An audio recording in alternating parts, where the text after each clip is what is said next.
Good evening everyone, hope you are doing well.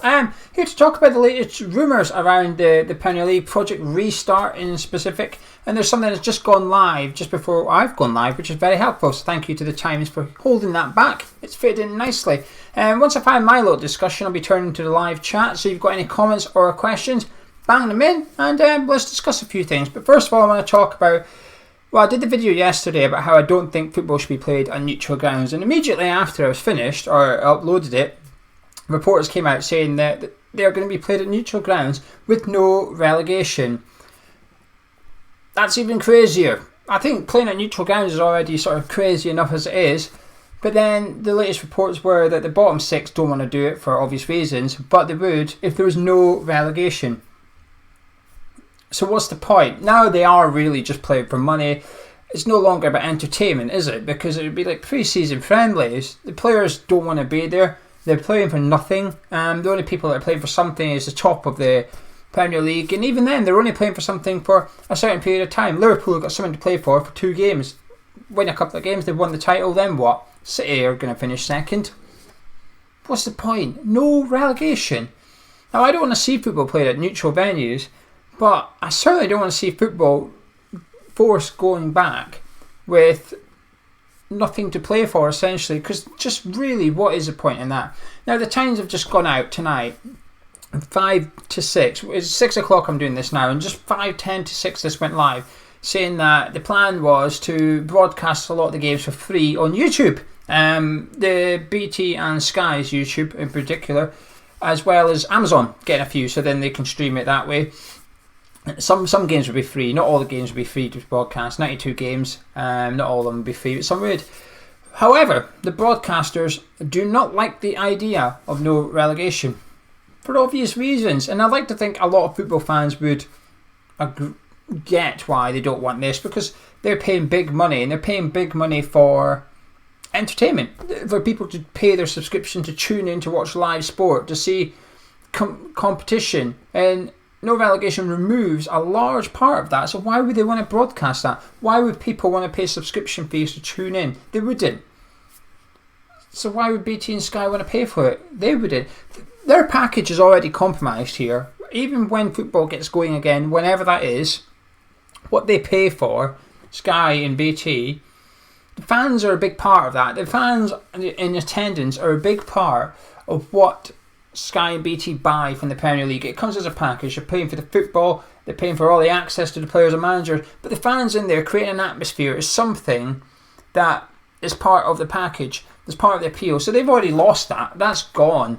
They've now got to make it desirable. They've got to make me and you want to subscribe to their subscription-based channels in order to watch football without fans. That's a difficult challenge. That's why they're talking about CGI and pumping in crowd music and stuff. I'm not really for that, but I get why they're considering it. I completely understand, because they're missing a big part. We've all watched football. We've all watched football before with no fans, whether it's a punishment behind closed doors or there's just no one in attendance because it's a lower standard of league.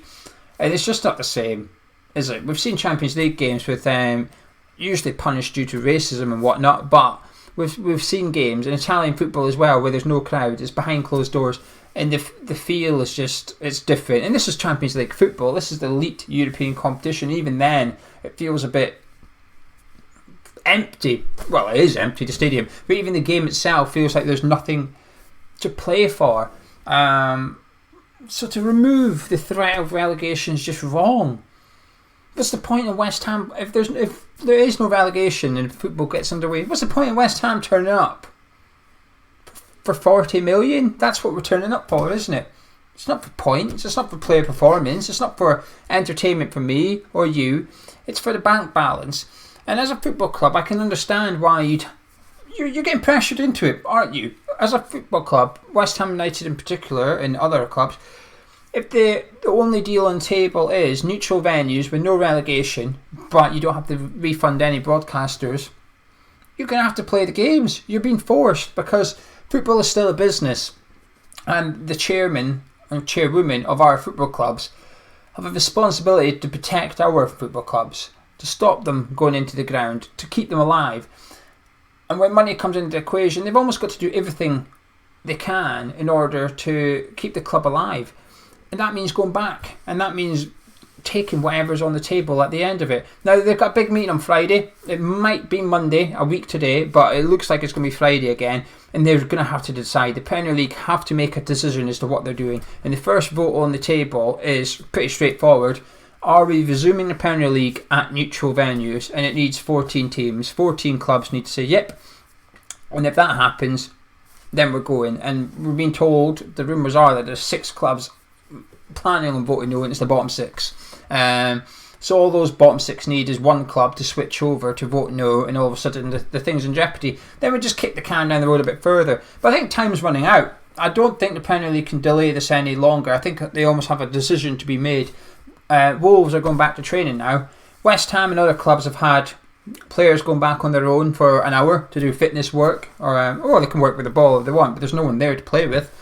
And that's it. But Wolves now are attending training with more than one player. They're obviously taking into consideration social distancing as and when they're there. So I'd imagine it'll be a non-contact training session. They'll turn up in their gear, do some fitness work together as a team, and then they'll leave without getting changed and stuff like that. So they'll reduce the risk of passing any virus on. But they're going back, which is a big move. It's a big move, and it puts a little bit of pressure on other Premier League clubs. If Wolves go back and there's no issues, it's a case of, well, if they can do it, you're going to have to do it now. I'm going to talk about my opinion in a minute on sort of football returning, because it's changed actually. My opinion on football has changed as recently as a week. Not even a week, a few days. But the live chat, if you're in the live chat, thank you for joining me. It's the first time I've done one of these before. Normally I come on, say my piece and go again. But I've never really interacted on my own. Gonzo does it.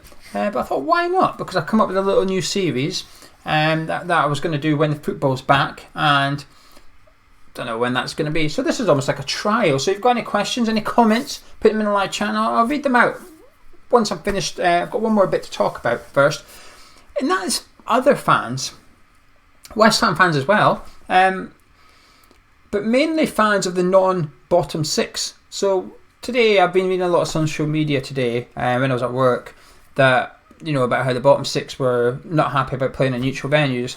But when I was reading the comments of people that don't support those clubs, so they support the other 4, maybe they don't have a Premier League team, the lack of sympathy for us, or the lack of understanding is just, I can't understand it.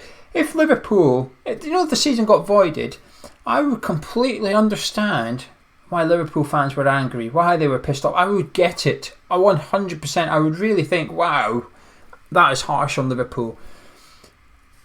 If the season got voided, I'd understand why Leicester fans, Sheffield United fans, Wolves fans, they'd all be pissed off. They're in European spaces at the minute. They've got a chance of qualifying for the Champions League or the Europa League, and I would have great sympathy for them. It's just like I would for Leeds or West Brom fans if there was no promotion. But to read the comments of other fans saying, oh, you're only doing this because you're not going down, you might go down. Well, yeah. I just don't understand why people think the bottom 6 should accept anything that's on the table. Even when it's saying you must play at neutral venues, why would we accept? Why should we accept that? It's beyond me, and I'm surprised and a bit disappointed actually to see how many fans are. There is some fans of other clubs that are saying, well, I completely understand it stuff, but all in all, just not loads of them. I just feel like they're more against us going against the neutral venues, if you like. They don't they think it's a bit bad. But anyway, I'm going to go to the live comments and pull a couple up and have a little discussion with you. Nick, what's your thoughts on the stadium upgrade? It's cosmetic to me. It doesn't really make a difference, does it? The seats that do move forward are not going to be moving too much. But if it looks good afterwards, then happy days. I don't see anything bad with it, but I'm not exactly doing... If it didn't go ahead this summer, now apparently it's ready to be installed, but if it didn't go ahead, would it bother me? I mean, I strongly... I wouldn't believe anyone that says, I'm not going to renew my season ticket if the seats don't get changed like they said. I'm not sure. I mean, given how negative people are towards the stadium in general, we still sell all our season tickets, don't we? So it's not that bad a thing, is it? Jeffrey, if we go back, would you say we play Anang and Cullen? Not Anang. Cullen, well, he's at Charlie, but if he was like back at West Ham, I don't see anything against it, to be honest with you. He's at that age now. It really is make or break for him. But certainly keep him around. He's got another year in his contract. What would you sell him for? $1 million or something? Not even that. This day and age now, we wouldn't even get that. I wouldn't bother doing that, to be honest with you. I would just keep him. Just keep him. He can have Sanchez's role at the club, and I don't mean by not playing. I'm just meaning as part of the 25-man squad. Dad, it says, how can we possibly consider bringing back football with the constant spitting that takes place? Football should be the last thing that comes back. Okay, I'm gonna risk upsetting a lot of people here. Now, this is where my opinions change. I used to think that. I used to think, why are we even thinking about bringing football back? But it's got to come back at some point. And it's going to come back when it's not 100% safe, because there's no such thing as 100% safe.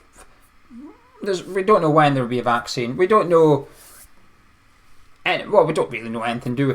But we know that when football resumes, it's not going to be safe for anyone. Just like when you go back to work, it won't be safe. I had 2 weeks off work. 2.5 weeks I had off work. So I've been back at work for 3 weeks now, maybe.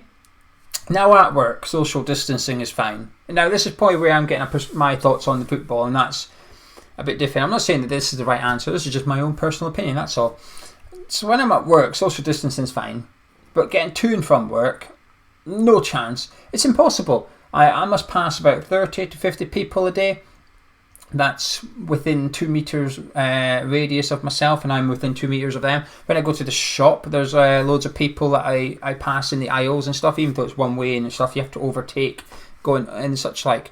And it's just, it's not safe. I do my best, and other people do their best, but you just have to, I guess, take a risk. But the thing with football is their risk is going to be a lot lesser, because if they go ahead with a plan, which is the camp, essentially, they're going to go into a hotel quarantine, which it's not too different to the World Cup or the Euros, is it? If a football club's sort of goal has to be to represent their country at the World Cup, it should be their that should be their goal.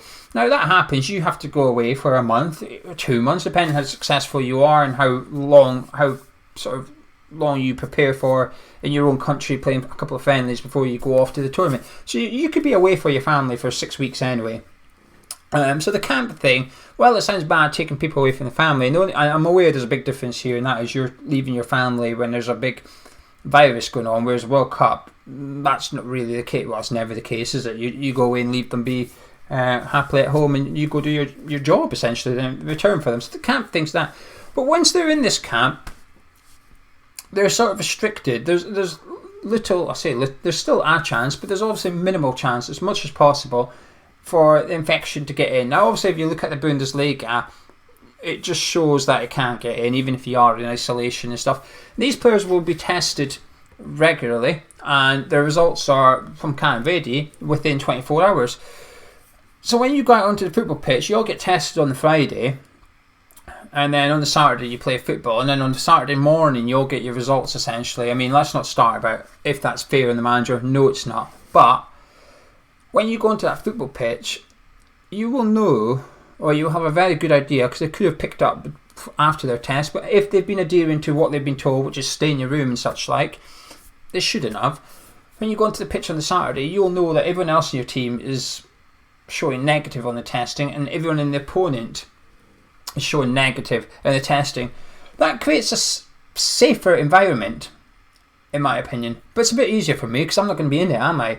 But you cannot bring football back without contact. It's just impossible. I wouldn't want to see it. I don't think the players would want to play football.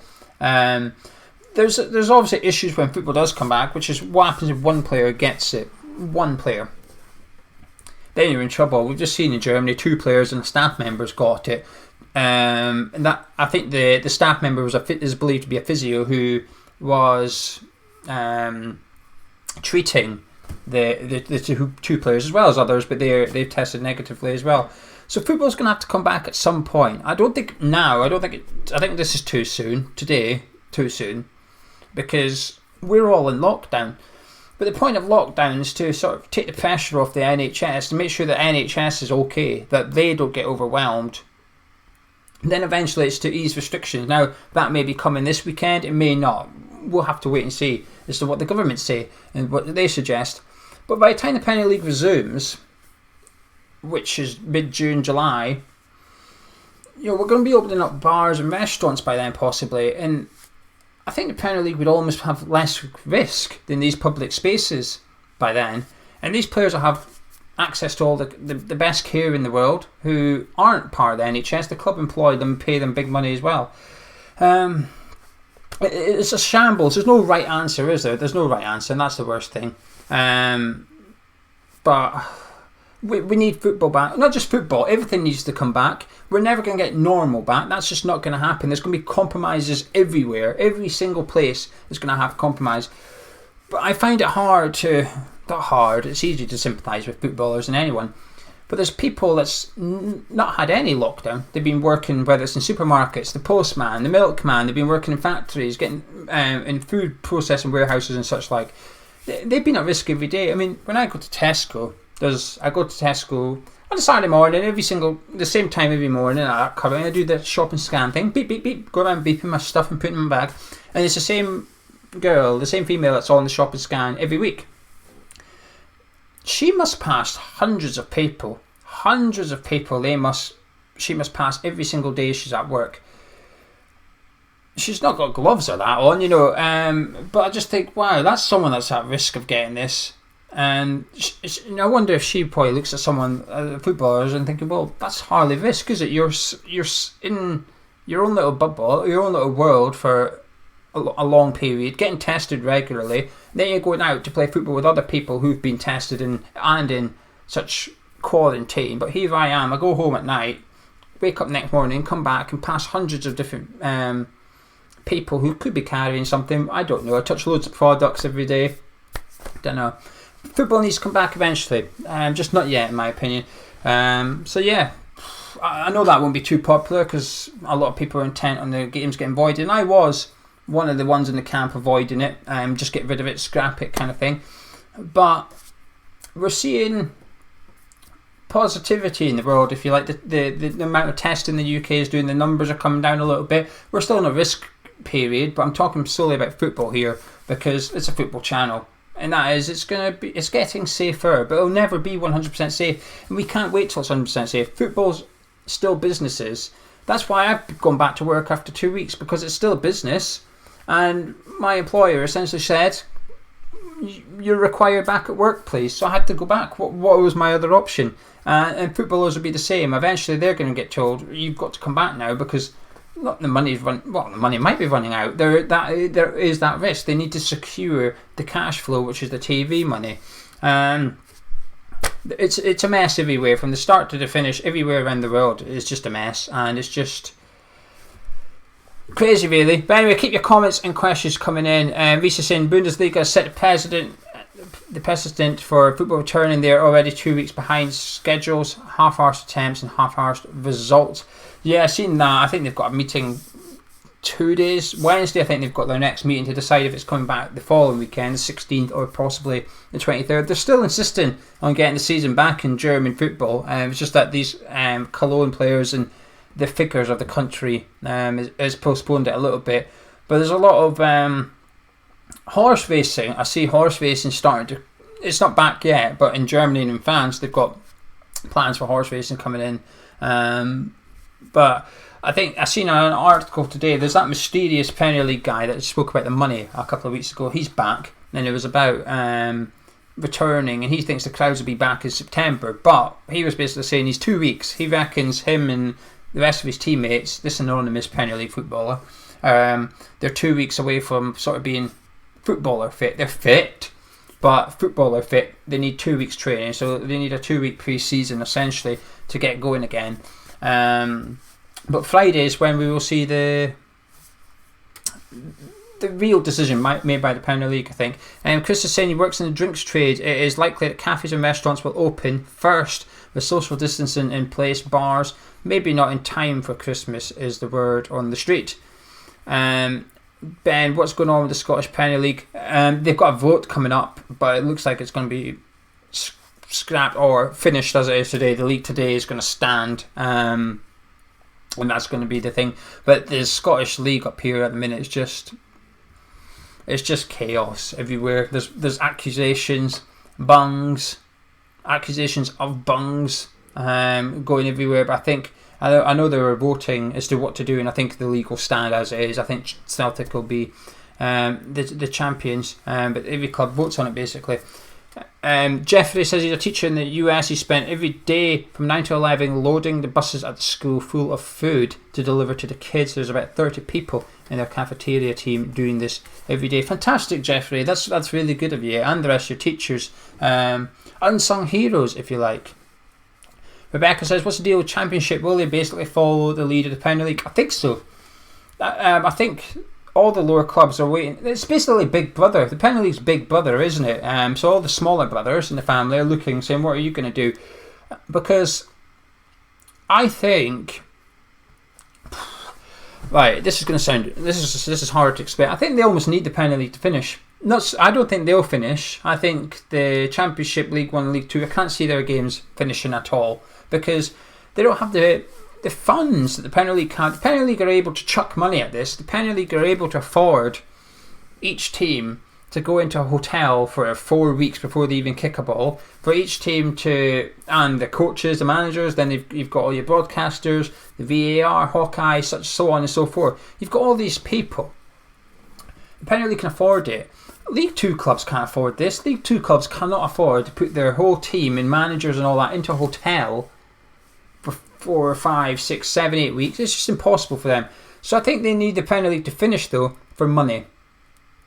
Because it gets filtered down. If the Premier League lose the broadcasting money, they're going to tighten their belt. The clubs aren't going to spend as much money in the transfer window.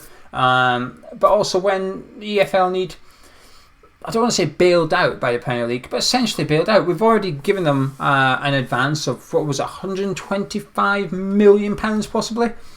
They need more money. The EFL are going to need more money from the Premier League, so they're relying on the Premier League retaining as much cash as possible, and that comes down to completing their season. Because as soon as they don't complete it, they've got a refund due to the broadcasters, and that money, instead of going to the lower league clubs, is going to go back to the TV companies. However, finish the league, bit more cash, gets filtered down. Just like West Ham and every other club will be looking at Championship for players this season. They get a bit of money for their players. They then buy off League 1 and so on and so forth. So I think they're relying on it. I don't think they'll finish though.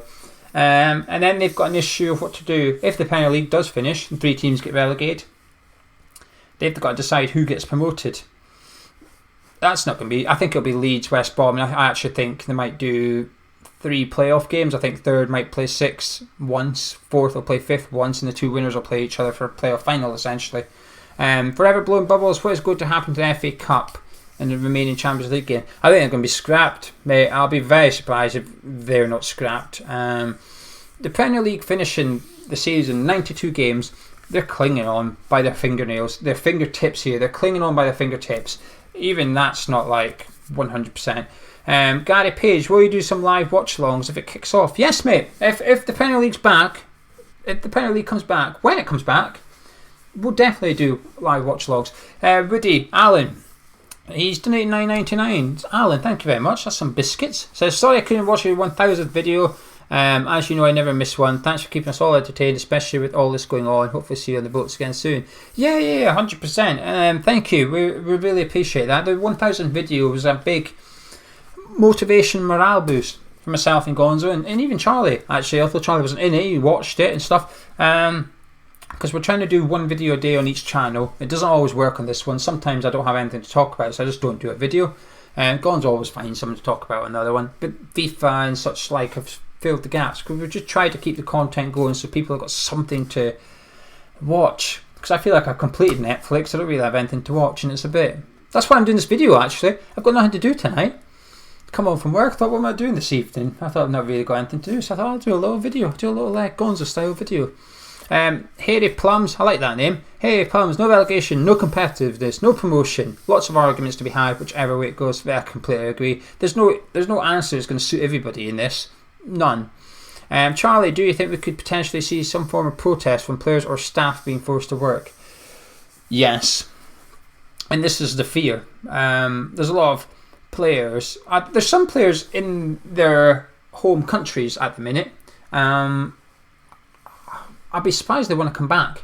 I think there's a date. I should know this. Is it the 12th of May? I think it's the 12th of May. I think it's like a week.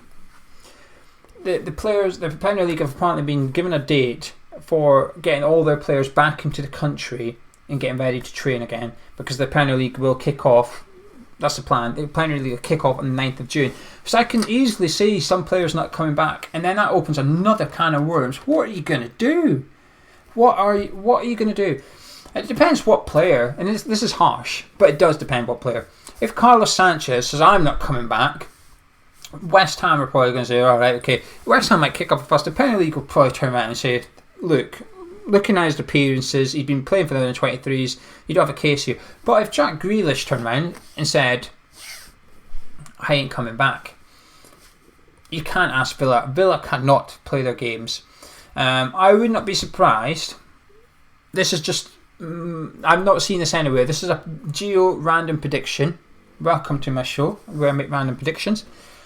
I wouldn't be surprised if clubs have to submit a list of 10 players to the Premier League, and the case is if any of these 10 players cannot play due to something that's because of the virus, whether they've had to go home, whether they've had a loss in the family, whether they've got themselves, any of those 10 players can't play, they don't have to play.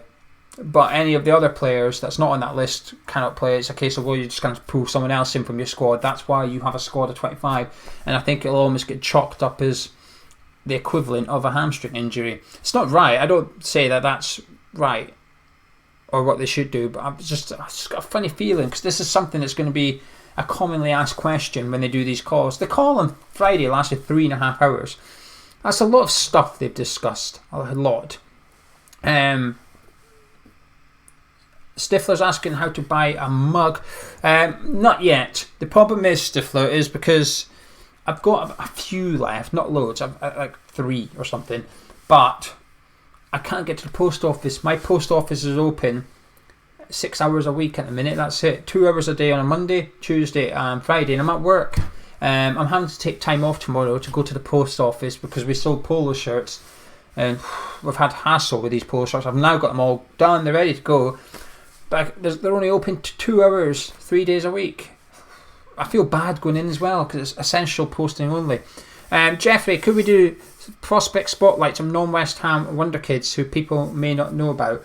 That's a lot of work. To be honest with you, load up Football Manager. I genuinely believe Football Manager's not that far off these days. And FIFA to a lesser extent, but Football Manager use real people, real data, to come up with their stats and potential, and these days they're not that far off it, are they? So just Google Football Manager Wonder Kids. I don't play Football Manager, by the way, to be honest with you. I'm not picking up the game with that. I just don't have time. I might do it tonight. I've got loads of time, haven't I? But just Google it and you'll probably get some players. But me and Charlie are working on a video for the Championship players. 10 Championship players that West Ham should be targeting this summer.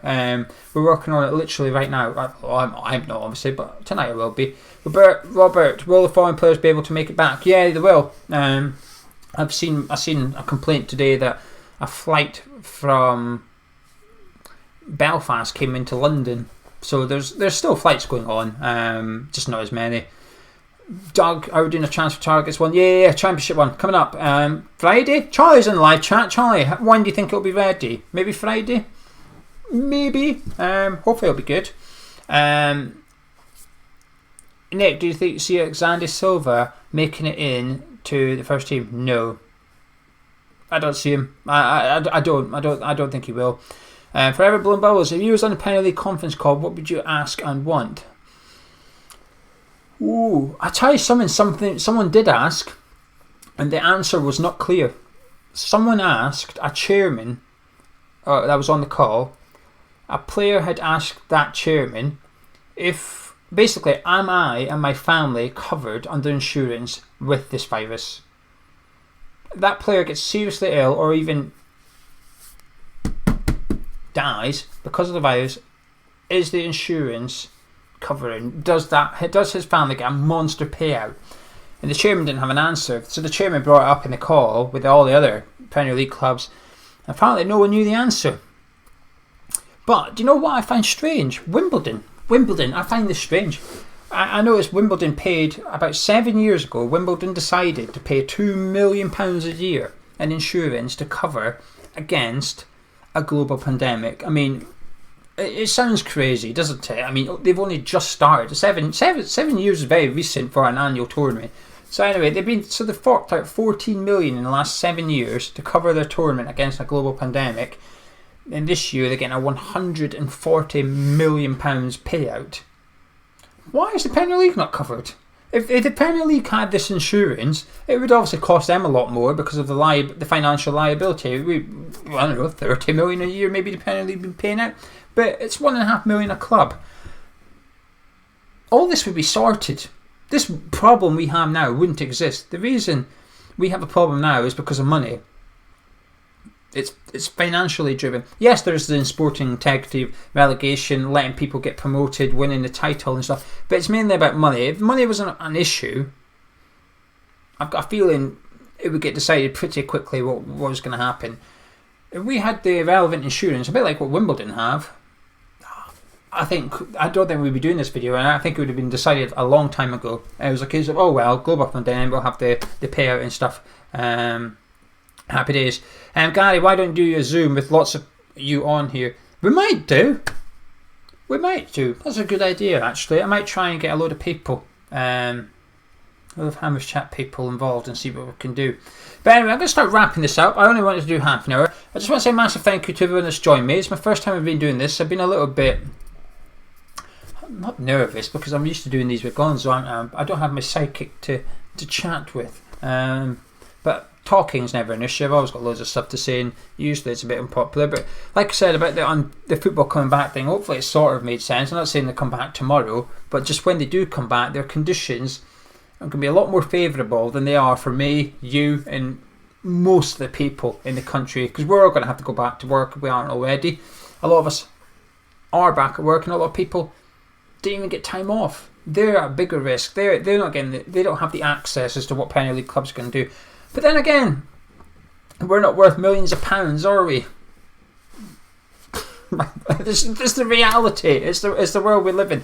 Drop a like on the video if you enjoyed it. Tomorrow I've got a video going up. on this channel about relegation a little bit. Someone made me think earlier about what happens if we get relegated. So I'm going to expand on that a little bit. Gonzo will have his video back. He was busy today. But Foul Mouth FIFA went up on the forum channel. The link for that channel is in the description. There's a few naughty words as we get. We've played a couple of kids at Manchester, to be honest with you. It might be fun. Enjoy it, and I'll catch you in a bit. Look after yourself.